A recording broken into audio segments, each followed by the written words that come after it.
Our coverage of CES 2026 from Las Vegas, Nevada is brought to you by Gigabyte, ASUS, MSI, and Thermaltake. Hey guys, I'm over at ASUS now. Big thank you to them for sponsoring the coverage this year, and I have a special guest, someone who knows more about ASUS products than anyone else. Always popular to have described the new products on hand. This is JJ from ASUS. If you guys don't know, I've been working with JJ since the Newegg days, so long ago. So it's a special privilege for me to put a mic on a marketing rep from a company, but I know JJ has both the knowledge of the hardware and also just the inherent passion for the hardware, the tech, PC gaming, and everything. I would definitely say I'm still an enthusiast at my core. Still an enthusiast. So, JJ, I know we got a lot to cover, so let's dive right into it. Let's get into it. So I think a lot of you guys might not first and foremost think about ASUS when it comes to chassis, but we hope to continue to really redefine that in 2026. So this is our latest high-end chassis in the ARGB lineup. This is the Cronox. It's a beautiful, large, tempered glass, curved tempered glass-based design. I think we're the only vendor on the market that actually has tempered curved glass paneling on our product, which actually is great because it is a safer based design, offers a really nice level of clarity and just a really nice distinct look. If you'll actually notice, there's some really nice design cues, so like integrated lighting here at the top, accent lighting here at the front, and then accent lighting at the base of the unit. We will have it in white and black. Of course, like all high-end RG chassis, there's tons of I/O. There's actually 4 Type A ports and dual Type C ports, with these actually supporting the 60-watt power delivery of our high-end based motherboards. So absolutely stacked in terms of that. When we go on the inside, let's go ahead and actually take a look at some of the cooler elements here. I'm going to go ahead and pop up this cool guided rail design. And we're going to see here, this motherboard can be a standard motherboard or BTF. So you can go with either type of configuration. Wait, what? It's got both? Yes. How? The chassis supports both BTF-based motherboards or standard-based motherboards. I thought you were saying the motherboard could do both. No, both. No, you can support both because we're keeping the focus on the chassis. We'll talk about some motherboards in a moment. Okay. Some of the other cool design things, up to 14 fans that you can wire into this, 120 millimeters the focus. There's actually a cool patented hinge that we have here, which can help to actually clean up or add for different visual presentations. You can actually see how you can guide the rail in right there. You can drop it back, or if you want to be able to actually swing it out, you can go ahead and swing it out accordingly and be able to be good to go. Yep, 100%. Now at the bottom you can fit up to 4 fans. Right now we only have a 3-fan configuration, and you'll actually see that's another point that we're going to touch on here is actually going to be these brand new fans. These new Urix fans are our flagship daisy chain ARGB fans. A lot of people have been waiting for these from us. We've been keep teasing, and now they're finally going to be coming. So there's some really amazing stuff here. These are going to be the absolute best performing ARGB fans on the market. 2600 RPM, class leading static pressure and airflow.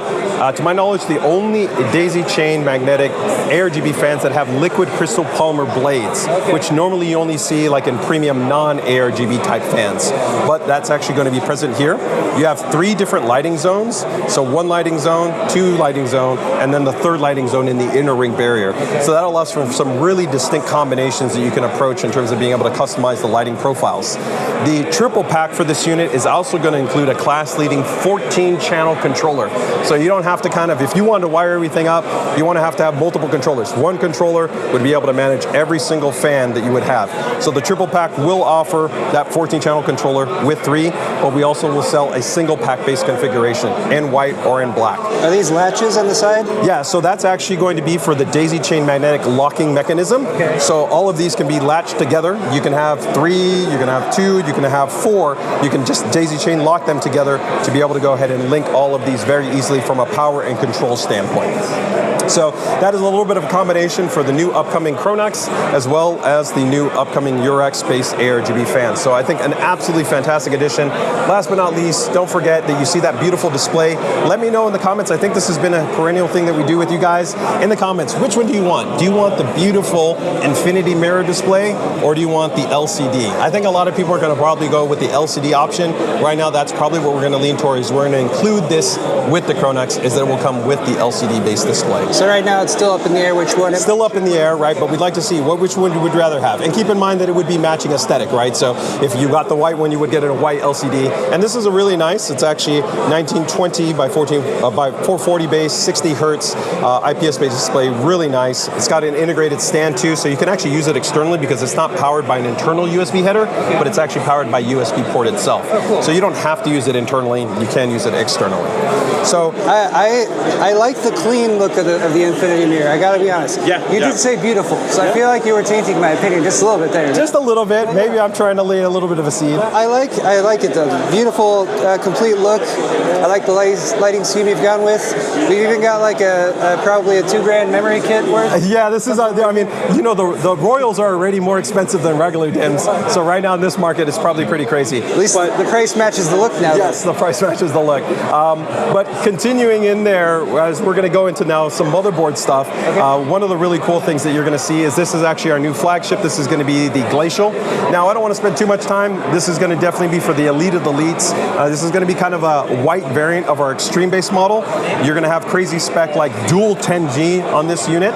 Okay, it's also going to have a 3D Vapor M.2 heatsink. It's the only model in the industry, along with our new Dark Hero, that has a 3D Vapor chamber for the M.2 SSD heatsink. It has some really cool though design features where I'm going to go to the back here, and aesthetically this board is going to look really refined and minimal because without any GPU, this is actually a magnetic cover plate that covers every single slot. And so when you actually take this off the board, we'll give you like a little included stand where you can kind of prop it and you can angle it down, or you can put it wherever you want. It becomes a display piece. But when you go down, if we actually bring it down and we go tight, you'll actually notice that we even got more magnets. So this actually magnet will actually be removed to allow you to actually expose all of the bottom connectors. And so you can see that that's a nice way to be able to clean up all of those but still give access to everything. So you got access to the dual BIOS design, you know, to the 3 USB 2 headers, and that's another really cool update. Every X870 model in our refresh will all have 3 USB 2 headers. That's that's one of those, like, it feels retro, but it's so necessary. But it's so necessary, right? In your ARGB, AIO controller era, you need more of those headers, right? So some really cool updates that are there on the Glacial. Now, this guy is going to be a centerpiece, which we're going to move over to this one to show it off. But this is our brand new Strix LC4 AIO cooler, and outside of it being a massive display, it does have a really cool design where this is actually a decoupled base, fully integrated fan frame, 60 hertz refresh rate, and 720 by 720 resolution. But the really cool part is that there's no cables. No cables. So let's show you how this works, guys. The war on cables continues. The war on cables, right? If we move over here, we will have 5 new X870 models, and we're not going to go into every model. We're just going to give it high level. We're going to have a Glacial, we'll have a Dark Hero, we'll have an E, and we'll have an A. Okay? And then we'll also have a Tough Gaming model. Now you're going to see here this set of pins. That set of pins will give you power, monitoring, display, fan control, and ARGB all in one group. So we're going to use this little reference right here where if I pull this pump cover off in the display, you can actually see the primary blockhead. So all I'm going to do is attach my bracket. When I put down the bracket, it will have a set of pins. That will make contact with those pins, and that's it. That's all she wrote. It's a fully simplified, integrated design that will now pass all of the power, the display, the monitoring, the management and control, all done. And AIO cable management for anyone that has cables coming out of here can often be such a pain in the butt, especially if you're going for that clean look. So. And you can see it doesn't get simpler than that. And even for the AIO itself, and the radiator and the fans, we've tried to simplify that where this has a fully integrated radiator fan frame. So this was already also pre-mounted for you, so you don't have to actually install that either. And you do have daisy chain options on the left and right hand side. So if you want to continue on to connect more ARGB, we've tried to streamline this. So we really think the Strix LC, along with these latest generation of boards, will allow for the most streamlined building experience for guys that want to be able to, have these great looking ARGB based builds. And that means if you daisy chain from here, it's still going to be being powered through the motherboard? Yep, you can still get power through there. Yep. Okay. So a really nice kind of streamlined experience. Is there a maximum fan, like number of fans? Yeah, you still have to account for power, amperage, and limits. It's a little bit hard to kind of define the limit based on, are you going to do white? What's the fan RPM? But generally, in most situations, daisy chaining should comfortably accommodate 3 to 5 additional fans. Okay. Yeah, an additional connection source. Some of the other cool updates that you're going to have on the X870 refresh side, those 3 headers that I talked about, something you won't see, every motherboard is going to come with a 64 megabyte ROM, and that's going to be the first visual UEFI update in more than a decade is now going to be present on ASUS motherboards. Now, we already introduced to stuff like HD, the Q dashboard, and a lot of cool updates, but you will actually see an entirely brand new visual UEFI environment for these new generation of B850 and X870 based motherboards. Okay. So that's going to be a big one. And also, we have integrated the Wi-Fi LAN driver inside inside that 64 megabyte package. So you no longer have to feel that pain of going to another system, downloading the driver, so that you can go ahead and complete the installation of Driver Hub to download all your other drivers. That is a very nice additional feature. So is that also going to help with like forward compatibility with additional generations of CPUs at launch? Yes, correct. We've already been class leading in that regard, where we've had larger option ROMs to be able to allow for CPU microcode support. But I do want a preference to keep in mind we always have to prioritize CPU microcode support. So there could be, in theory, a situation 2 years go by and we might have to remove the Wi-Fi driver to enable maybe a future AMD CPU that might be released on the platform. You never know how long the socket's going to last. Like AM4, AM4 has new life, so why not AM5? It's probably going to last till 2030. We will do our best to be able to maintain the maximum compatibility in the feature set as much as possible, but we will always prioritize the CPU microcode support over anything else. Okay? As you should. Okay, what's next? Yep. Some last little kind of cool notes. We also are now offering 10G on this model, and on all the models on the Tough Gaming, you're even going to go down to a minimum of 5 gigabits. All of them, except for Tough Gaming, will get a secondary quick magnetic design for the M.2 SSD. So now both the primary and the secondary M.2 SSDs actually have a quick latching based mechanism design. Okay. We also have done something that you will visually not see, but for the guys that obsess over PCI lane sharing, they will love this. So listen very carefully. Okay. The spec will be broken down to that you can use a PCI Express Gen 5 graphics card. Okay. You can use 2 PCI Express Gen 5 M.2 SSDs, and you can use 40 gigabits USB-C and have no lane sharing utilization. How? This is a lot more information, but stay tuned. Maybe you can cover some more of this in a upcoming motherboard evaluation. Okay. Right. But there'll be some cool stuff to be able to check out in this regard. And the layout configuration on all these models will prioritize this type of reduced lane sharing configuration-based usage. So yeah, those are some cool things on the X870 side refresh, and we will also have 4 B850 models. A ProArt B850 that'll be coming later, and then also a Tough Gaming B850, and then a ROG Strix model. So we'll have Dash F, which is black, Dash A, which is white, B850 Tough Gaming, which is in white, and then ProArt, which is in black, and then of course the X870 lineup that you see as you see here. Awesome. So for the guys excited about, of course, our latest generation ROG OLED gaming displays, this will be an alternative to our current PG27 UCDM. That is a QD OLED 27-inch 4K 240 hertz monitor, but now we're also going to have a WOLED based option utilizing the new tandem technology, but also utilizing a pure RGB striped pixel array. Now the benefit of that really is going to come down to 2 points. One is going to be even better color saturation performance, but also critically text clarity. So if you're somebody that really appreciates the sharpness of an LCD, where historically that has still been better than an OLED display, you finally, I would say, along with the 4K PPI at the 27 inches, have an amazing text rendering experience on this monitor. So 4K 240, tandem, OLED, RGB pixel. Also, this is going to throw in an FHD toggle mode, so you can run 480 hertz at FHD. And pro sleeper tip, it's not put in the spec, but we have a aspect ratio control mode where you can run 24.5 inches at 1440p at 240 hertz also. So in that way, you could run like 3 different permutations. We also even added even more picture-by-picture options in here with 6 different picture-by-picture or picture-in-picture profiling options. And it has still our threaded mount where you can put a camera light or microphone at the top of the base, and that really cool new translucent design that we have on the monitor. And like all ROG monitors, they all still continue to offer our display widget center software. So if you want to control the OSD, you can do that all in Windows. You don't have to use the physical knob on the monitor. You can just open up Windows, make adjustments to brightness, to contrast. You can actually even set up color profiles based on specific games or applications, which I love doing. And I love, pro tip, use Display Widget Center to set up a key binding for brightness. So for me, I like being able to kind of increase my brightness maybe in the daytime, but then when I'm working later at night, I drop down my brightness. It's like having transition lenses on your glasses. Exactly. Wait, I want to try one of these. We got Pixel Peepers. Pixel Peep. Got to get in there tight. I have no idea if this is going to pick up on the camera. Oh, and also, for you guys that are watching, Paul, we're going to give you guys even a more insider tip. It's not there on the spec, but the final production launch version of this monitor will come with our true gloss black coating as well. So for those of you guys that want that ultra level of clarity and that contrast, we will be offering the true gloss black coating design. Let's pop over here.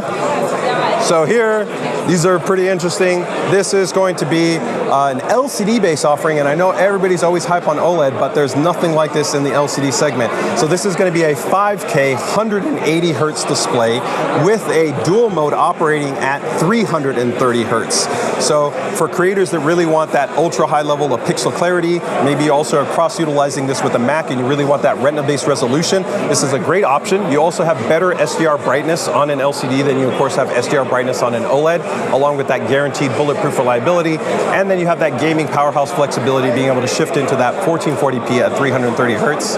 It also introduces our latest generation backlight strobing technology, ELMB2, which also offers more flexibility for improving motion clarity at lower refresh rates that you might not be able to hit natively. So if you can't get up to, let's say, you know, the 330 hertz, you might actually want to leverage maybe 120 hertz, but with something like ELMB, improve the motion clarity. And that's great if you maybe got a little bit of an older system, or maybe also connecting stuff like consoles where the max refresh rate is only going to be 120 hertz.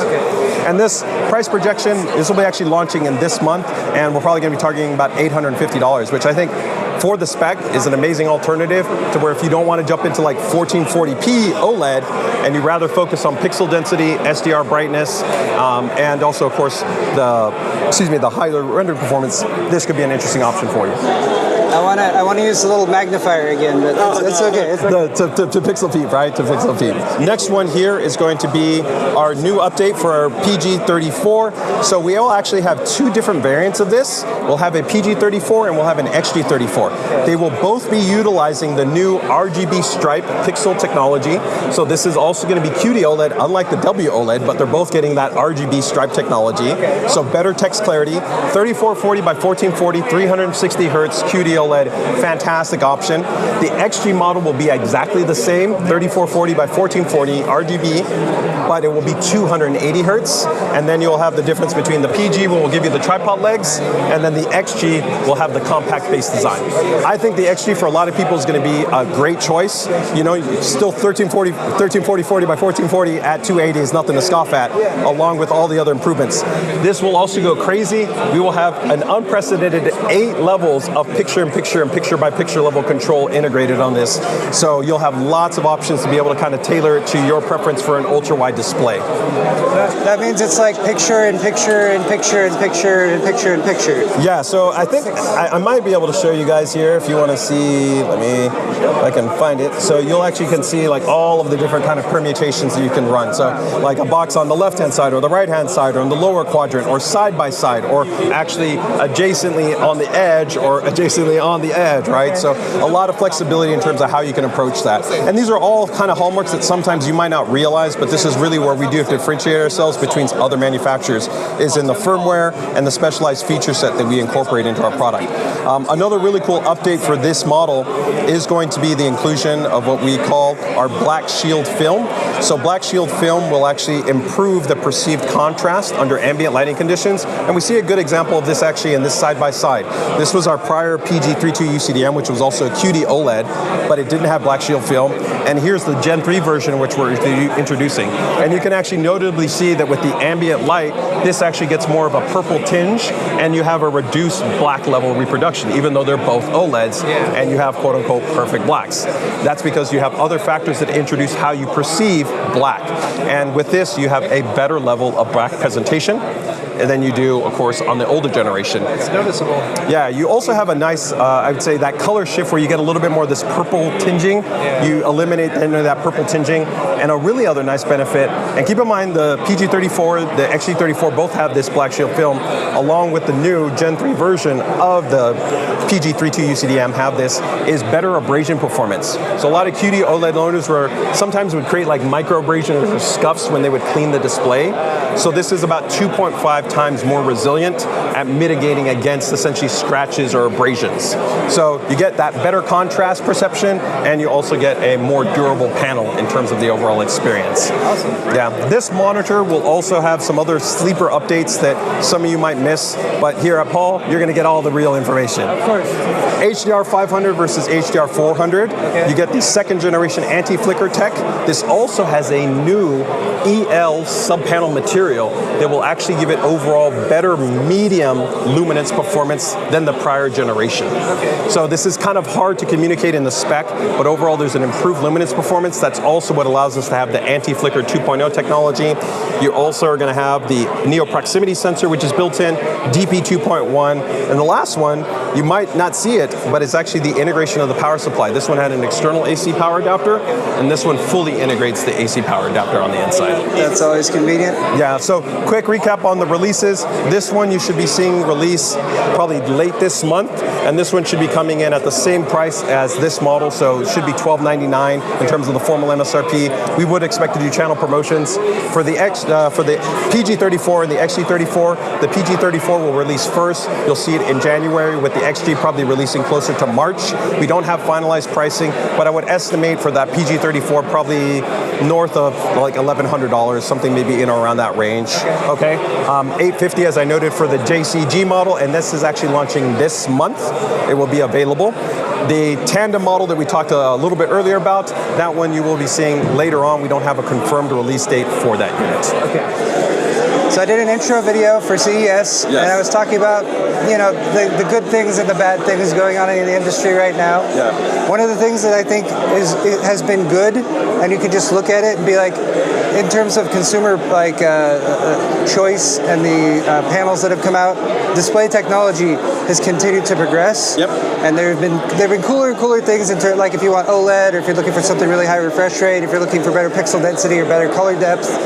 So thank you for fulfilling one of the things I said I really hope we see at CES, which is some and if you are really excited about lower cost options, in January we'll be launching two $599 options. So we will have a WOLED model, which will be a tandem 280 Hertz 1440p model at $599, and then we'll also have a competing QD OLED offering, which is also 280 Hertz at $599. So again, at ASUS we want to try to give you as much choice and flexibility to be able to give you wherever your price to performance feature set kind of scenario is, whether it's going to be in the Swift, Strix, or tough gaming segment, we hopefully have a monitor for you. Those are really good prices for OLED, high refresh rate. Yeah, and with all the kind of other cool tech spec too, right? Again, that's tandem, Neo proximity sensor, adjustable HDR, all those other cool stuff. So let's round things out. All right. So I got 3 things, and then we're pretty much wrapped up. So this one, it's not super specific to your category, but I want to just touch on it quickly. So this one you can record and now record. Sure. But we're updating the ProArts. So this is actually going to be our entry-level ProArt OLED display. Same thing. So most of our ProArt OLEDs have been quite expensive, like some of them being $2,000 to $3,000+, right? Like the one that we're using for editing for this week. Yeah, might be. So this one will be actually under our CDV or C series. So this model has always been kind of the sweet spot where we've had a lot of 1080p, 1900 by 1200, 1440p, and 4K options, where usually the price is like $250 to about like $500 for LCDs. Okay. And here we want to try to really give guys a great balance of like, this is 4K, 120 Hertz, ProArt factory calibration, 4-way ergonomics, a lot of rich I/O, and this will have a sub $1,000 price point for creators that want to be able to finally get into the OLED space, but not have something that's going to be super expensive. So I'm actually really excited about this being kind of like gateway option for a lot of creators. If you move up, we will have, of course, even higher end offerings where we are going to introduce, we don't have it on display, but there's a new 27-inch 4K 240 Hertz option that will be a baby brother to the PA32 UCDM that we already released with this full metal body, has Thunderbolt, has hardware calibration support. This is going to be a variant to the ready-to-release UCDM, which this one includes a monitor hood and also comes with the Cali control, which is a physical controller for the monitor, but is actually also a calibration device.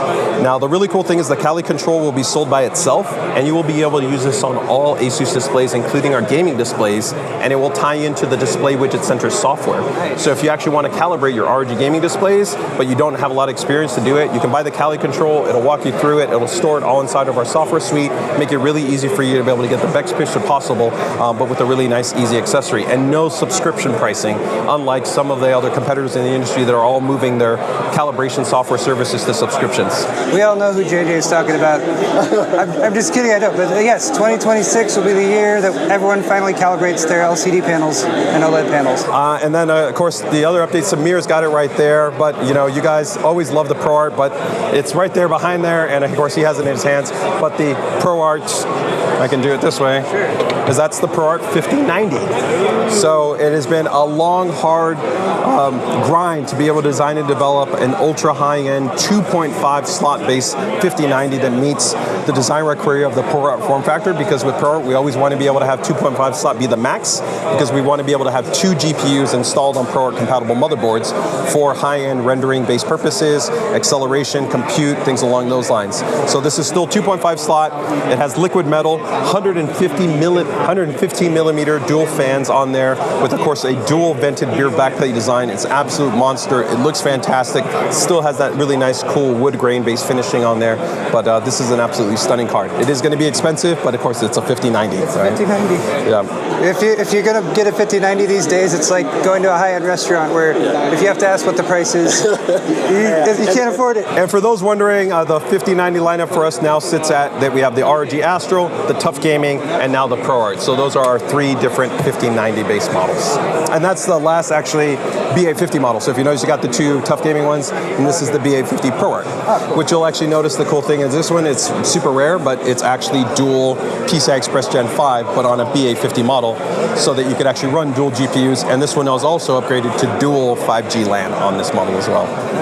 A really cool sleeper board, actually, in my opinion. Like, as far as like, if you talk about price to feature set, it's pretty crazy on what this one packs in, but you know, BA50 price position. What is the price on this board? We haven't finalized the MSRP, but I would probably expect maybe, I don't know, maybe like $329 or something like that. Okay. Keeping it reasonable for the feature set. Yeah, again, with the dual PCI Express Gen 5 and then the dual 5G. Could be less than that, but we haven't finalized, so we don't know for sure. Don't quote JJ. Yeah. At least if they haven't given me the finalized pricing. And then the last one that I have is just a little soft update. You guys don't usually cover it, but I like to still just throw them in there. Is, of course, our mini PC ecosystem. So we're going to have the new NUC 16 series. New NUC 16 series, I think, is going to be awesome. We should probably be the only vendor on the market that's going to be offering a Panther Lake-based option.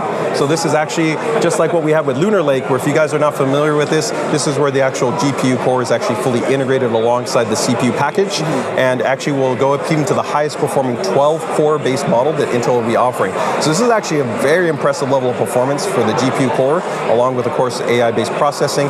We'll actually have supplemental software that we'll be including with our units as well for people that want to be able to do modeling and different pursuits. This unit actually has PCI Express Gen 5 M.2 SSD support in there. It has 2.5 gigabit networking, latest generation Wi-Fi 7. Of course, tons of display connectivity as well, including Thunderbolt 4 connectivity.